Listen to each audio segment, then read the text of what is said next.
اس کربلا کے صحرا کے اندر یزید نے جس طرح امام حسین رضی اللہ تعالیٰ عنہ کو شہید کیا اور حضرت امام حسین کے خاندان کو شہید کیا، جب مدینہ المنورہ پر یزید نے مسلم بن عقبہ کو مقرر کیا، جس کو بزرگوں نے مصرب بن عقبہ کہا ہے، تو اس کو کہا 3 دن تک مدینے کا حرم تمہارے لیے حلال ہوگا، جو چاہو تم کرنا، اور شامی فوجوں کو اجازت ہوگی۔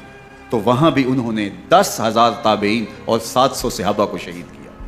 حضرت ابو سعید خدری رضی اللہ تعالیٰ عنہ گھر سے باہر نکلے، کافی بوڑھے ہو چکے تھے، تو انہوں نے حضرت ابو سعید خدری کو پکڑ لیا، کہا تم کون ہو؟ کہا مجھے ابو سعید خدری کہتے ہیں۔ تو کہا ہاں تمہارا نام سنا ہے، اور داڑھی سے پکڑ کے کھینچا اور کہا کہ ہے تمہارے پاس جو ہمیں دو؟ تو کہا کہ میرے پاس تو کچھ بھی نہیں، میں تو فقیر آدمی ہوں۔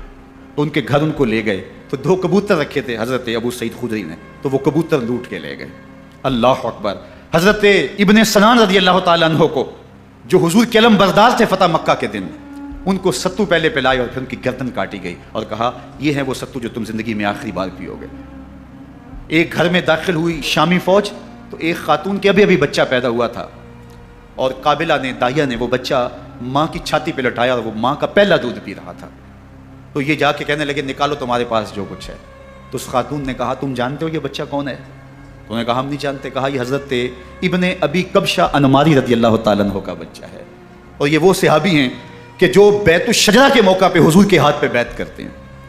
انہوں نے اس چیز کا لحاظ نہ کیا، کہا جو کچھ ہے وہ ہمیں دو، ورنہ تیرے بچے کو نہیں چھوڑیں گے۔ تو ماں بچے سے مخاطب ہو کے کہتی ہے، ابھی بچہ پیدا ہوا ہے اور ماں سے پہلا دودھ پی رہا ہے، کہ بیٹے اگر میرے پاس کچھ ہوتا، وہ قیمتی سے قیمتی چیز بھی ہوتی، تیری جان کے لیے قربان کرتی، لیکن اس وقت میرے پاس کچھ ہے نہیں۔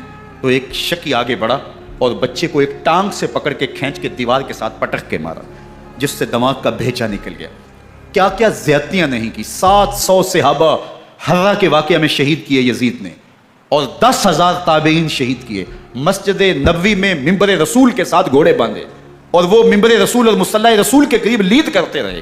حضرت سعید عبد المسیب فرماتے ہیں میں نابینا تھا اور حضور کے روضہ انور کے پاس بیٹھا تھا، اور یزید کے سپاہی آتے، جو بھی مسجد میں نظر آتا پکڑ کے لے جاتے، مجھے نابینا سمجھ کے چھوڑ دیتے، لیکن میں پریشان تھا کہ ظہر کا وقت ہوگا، عصر کا وقت ہوگا، مغرب عشاء کا وقت ہوگا، نہ اذان، نہ اقامت، نہ جماعت، تو کیسے مجھے پتہ چلے گا کہ نماز کا وقت ہو گیا، اور کیسی میری نمازوں کا کیا بنے گا؟ میں اس فکر میں بیٹھا تھا۔ لم ازل اسمع الاذان والاقامت من قبل رسول اللہ صلی اللہ علیہ وآلہ وسلم۔ فرماتے ہیں جب بھی پھر نماز کا وقت آیا، گنبد خضرا سے اذان کی بھی آواز آئی، اقامت کی بھی آواز آئی۔